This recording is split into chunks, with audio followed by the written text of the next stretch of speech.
Welcome, LifeBlood. This is George G, and the time is right. Welcome to today's guest, strong and powerful Jason Parker. Jason, are you ready to do this?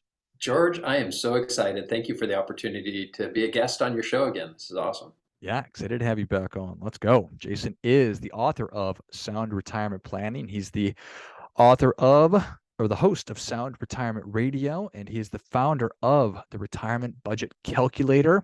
Jason, excited to have you back on. Tell us a little about your personal life, some more about your work, and why you do what you do. Well, my personal life, you and I were just talking about the fact that my new hobby starting last year in 2022 is pickleball. And so I've really been having a blast with that sport. I dislocated my shoulder this past weekend, so, trying to dive for a shot. I also took up riding electric bikes last year. So riding electric bikes and playing pickleball, that's where all the fun and the joy is occurring. And then from a work standpoint, I get to walk life with people as they're getting ready for retirement. And as you mentioned, Sound Retirement Radio, this podcast I've been doing for a long time. We've got over 1 million downloads now. My new book came out. So my first book was Sound Retirement Planning. My new book is called Retirement Calculator: How Much Money Do I Need to Retire? And that's on Amazon. But one of the things I found, as the audience has grown, George, I just didn't have the capacity to help people one-on-one, all the people that wanted help. And a lot of the people that listen to the podcast are kind of more of the DIY crowd, the do-it-yourself crowd. And so several years ago, I said, how can we start building tools, not just education, because that's what the books and the podcast do, but how can we actually start building tools to simplify some of this for them, to take the mystery out of it, to help them do this on their own. But instead of making these complex spreadsheets that they could, mess up a formula in, we've built it all in an app, software as a service that lives in the cloud, and it just helps them crunch their numbers so that there's three things we want people to take away from any of the work that we do, whether it's the podcast or the book or the software. We want people to experience three things: clarity, to know what's most important in their life; confidence, to know the numbers are going to work as they're making this transition into retirement; and ultimately, when you have those two things, you get to experience freedom from worry, and freedom from greed, and freedom to spend your time with the people that are most important to you, making an impact in this world and really doing significant, meaningful work besides just, watching your money all day. And so that's what I'm really excited about. We get to touch a lot of people's lives, and it's a lot of fun. I love it. So I am a huge fan of giving people easy to use tools and sort of go through a process of self-discovery, and whether or not they come back to get their questions answered, or if they need to have some kind of a thing fulfilled, if it's a product, whatever it might be, or advice. I think you're just really giving people the autonomy and the tools to be able to do that. How has it been received? Oh, it's awesome. We've had thousands of people sign up for the calculator. The calculator is a freemium tool, meaning there's both a free version and a paid version. So on the free side of the equation, I wanted to make sure that everybody, regardless of their situation, could really put together a strong budget or really understand their spending in detail. And so for free, everybody can build the budget piece. So whether or not you're 20 years old and just getting started, or you're just getting ready to retire, one of the things that we all know, anybody that's in the personal finance space knows that the most important lesson you're ever going to learn about money is telling your money where to go at the beginning of every month, instead of waiting till the end of every month to ask the question, what happened to all of my money. So you want to tell it where to go at the beginning of every month instead of wondering where it went. So that's the budgeting tool. Now, if you want to use any of the forecasting tools, then there's a fee to pay for the calculator. It's either $95 a year or $9.95 a month. And the forecasting tools let you look into the future to understand whether or not you're going to run out of money in retirement. And that's really the number one question most people have. But we also have federal income tax calculations built into the calculator, so people can model things like Roth conversions, or they can answer questions like, do I dip into my brokerage account first, or my Roth account first, or my IRA first? And so my thought process is just go out and help as many people as you can. And some of the people are going to want the free version. Some of them are going to want the paid version. Some people, after using the calculator, will reach out to our firm to inquire about investment management, to help them walk life with them from an investment standpoint. A lot of people don't really know what they're doing when it comes to investments. And so we can help people from that way as well, in that way as well. But yeah, but I'm really excited about the calculator. One of the things we built into the calculator is a community portal. So once it's one of the premium features, but once people sign up for the calculator, they get access to the community portal, which are other people that are on this retirement journey together. And so they can ask one another questions about how to use the calculator, or when did you start Social Security, or we can talk about travel, or we can talk about life goals and what's most important. So it just gives people the opportunity to connect. I like to think we're smart people coming together to help one another on this journey, on this path. And so that's a neat feature of the calculator. And then one of the other non-financial elements that we built into the calculator is this goals tracker. I heard Jerry Seinfeld once said, when he was getting started with his career as a comedian, the way that he got good at writing jokes is he would hang a calendar on his wall, and every day that he would write a new joke, he would put an X on the calendar. And he said, don't break the chain. That was kind of his methodology. See how many days you can go in a row without breaking the chain. So we built a goals tracker into the calculator to help people with these types of things. So if you've got daily goals, like you want to do 10 push-ups a day, or drink a glass of water a day, you can start getting a visual for seeing the progress that you're making. So we've got it broken down by daily, weekly, monthly, annual, and lifetime goals. And so I like to think of the lifetime goals as the bucket list things. It's like, when we get to the end of our time, how can we know that we really lived our best life? And so that's kind of a non-financial element to the calculator, but a very important element with helping people live their best life. So we've got community, we've got goals, and then we've got a calculator to help crunch all the numbers to help people see if they're going to be okay. And really, at the end of the day, that's what people want. They just want to know that they're going to be okay, that they're not going to run out of money in retirement, that they're not going to become a burden to their family physically or financially. And so, this is it's really exciting work to think that we can have an amazing impact on so many people's lives. And I would say the calculator is really designed for people that are within 5 years of retirement. So it was really designed for a very specific audience. Like I say, younger people can use it, but it was really designed for those people that are trying to answer this question: are we going to be okay? Can we retire?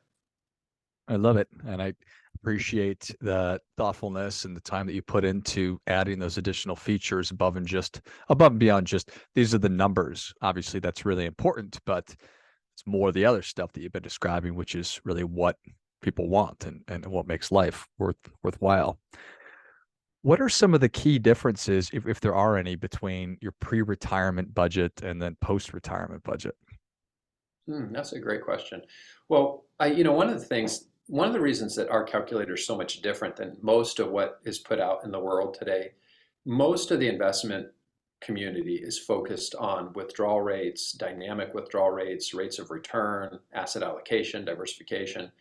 And when I built the calculator, I said, the most important thing here is not any of that. I mean, that's all important, but the most important thing is, how much do you spend?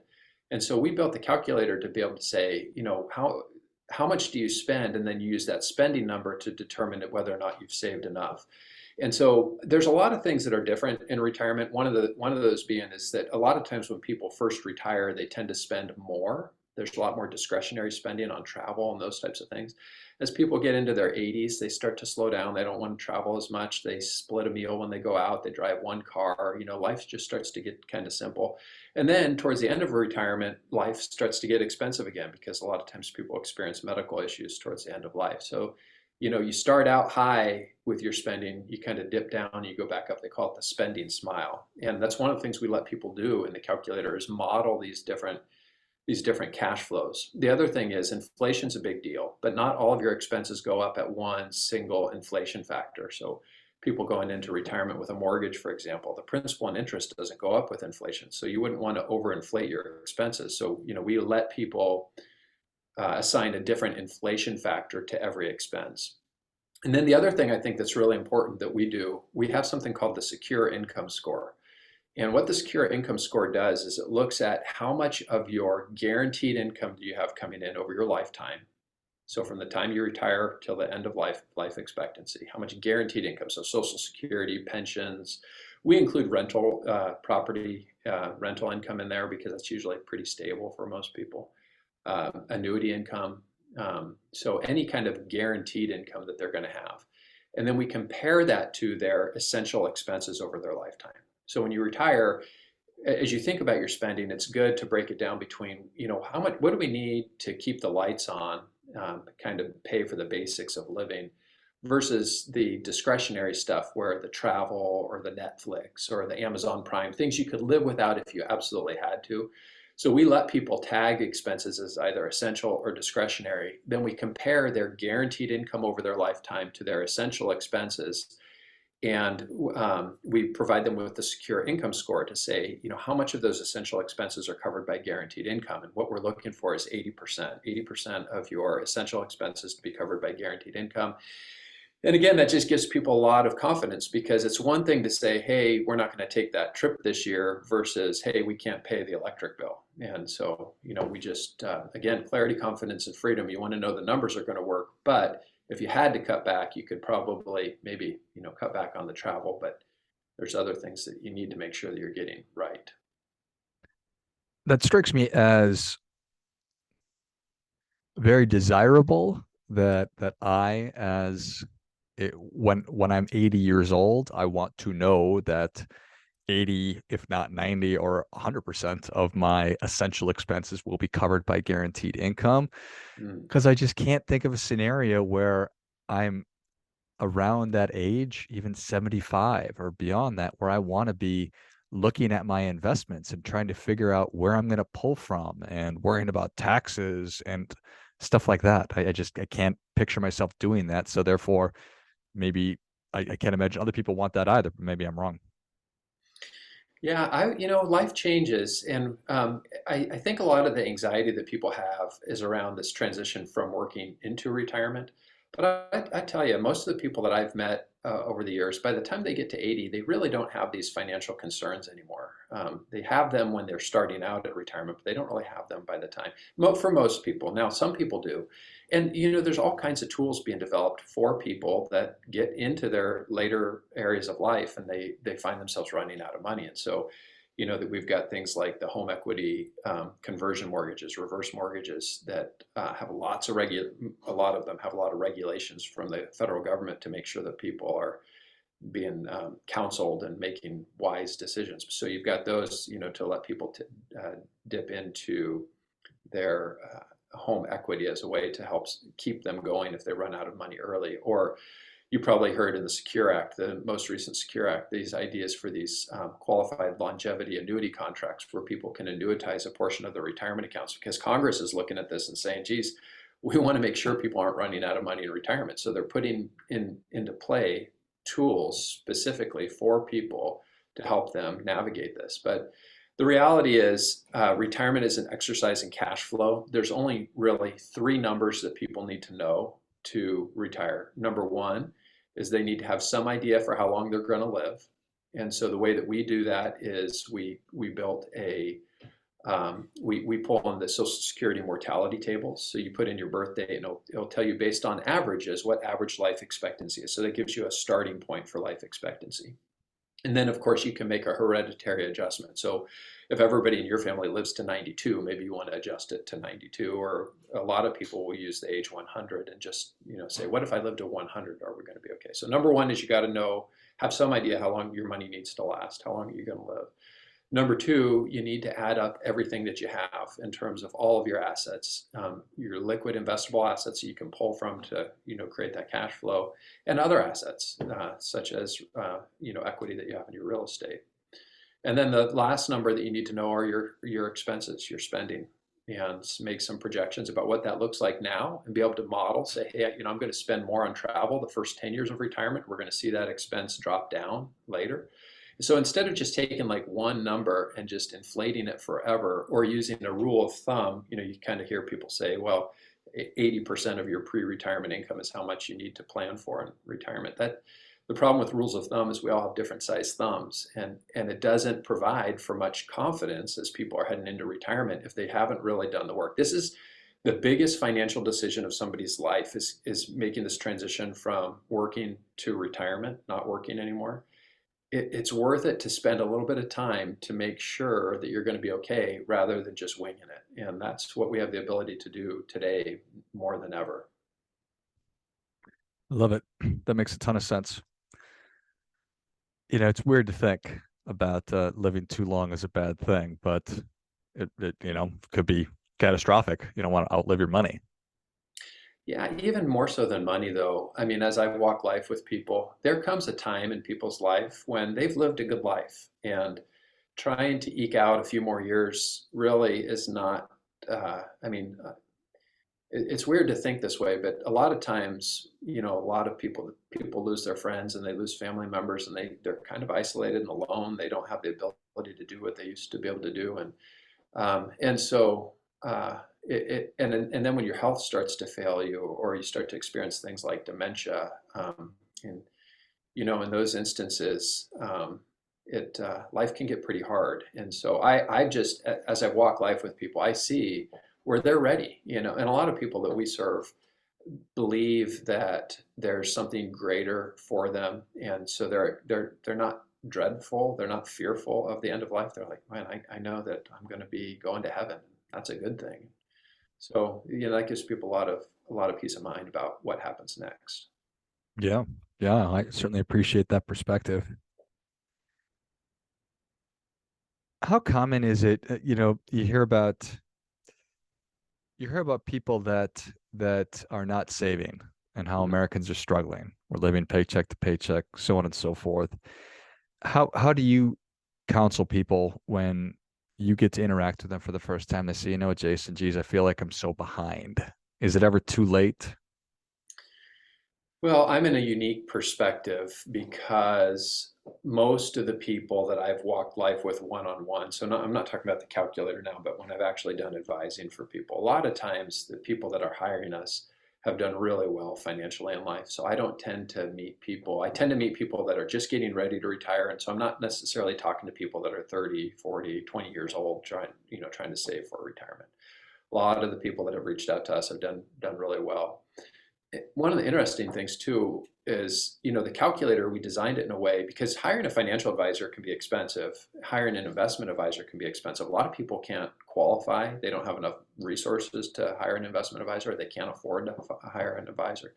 So I had thought when we built the calculator, I was like, this is cool. This is a way to democratize retirement planning, to give everybody access to a better financial future. And they just have to spend, an hour plugging information into the calculator, and it will help them see where they're at. And so I was thinking that we would be able to help people maybe that don't have as many resources. What I found is and maybe it's because people that do well, they tend to pay attention to these things. But we found that a lot of people using the calculator are, again, they're on the upper end of life. I mean, these are generally not people that are struggling financially. Yeah, I appreciate that. I like it. But Well, I, Jay, go I, I ahead. have to tell you though, George, I had the opportunity to talk to a group of high school kids recently. And even, I've noticed some of the folks coming out of college, their vocabulary, their understanding of personal finance is very limited. And it's almost like you spend the first 10 years after you get out of college just uh, figuring out what you should be doing. People make a lot of mistakes, but the vocabulary and the education is so limited. And so when I was talking to these high school kids, I was like, look, you guys, if you start with $200 today, and you put $200 in, and now these kids are 17 years old. I said, by the time you're 57 years old, and if you just put it all into like a S&P 500 index fund that's averaged, you could say that the market's averaged about 10% per year over a long period of time. I said, $200 to start and $200 a month, you end up with $1.1 million when you're 57 and ready to retire. If you wait until you're 27 to get started, and you start with $200, you start putting $200 away, you only end up with a little bit less than $400,000, so about $398,000. So these kids that have a lot of time on their side, they don't have to hit it big. They don't have to buy crypto and gamble and go to the casino and do this crazy stuff. They can just be disciplined and really have a great life just by making one small adjustment. And for today, for kids these days, $200 in a month, I mean, they can make that money pretty easily. And so it's not like you have to be a rocket scientist. You just have to have time.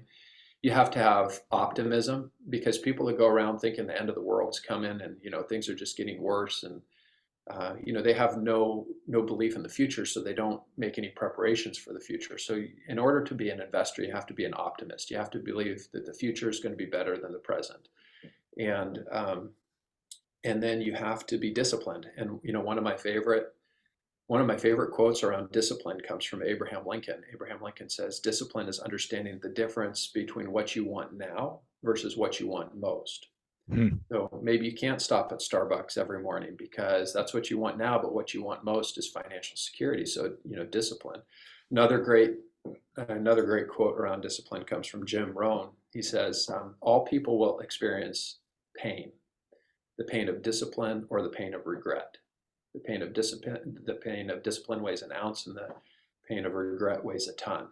And so it's just having a little bit of vision. The verse says, "Where there is no vision, the people will perish." And so we have to have them with a vision that's optimistic, that's hopeful, that's looking into the future, that says, I can be more in the future than I am today. The world's going to get better. It's not going to get worse. And just really get people thinking about how good things can be. And then having a little bit of discipline sprinkled in there just to make sure that they're going to meet their goals. And like I said, it doesn't have to be big. It can just be little bits over time.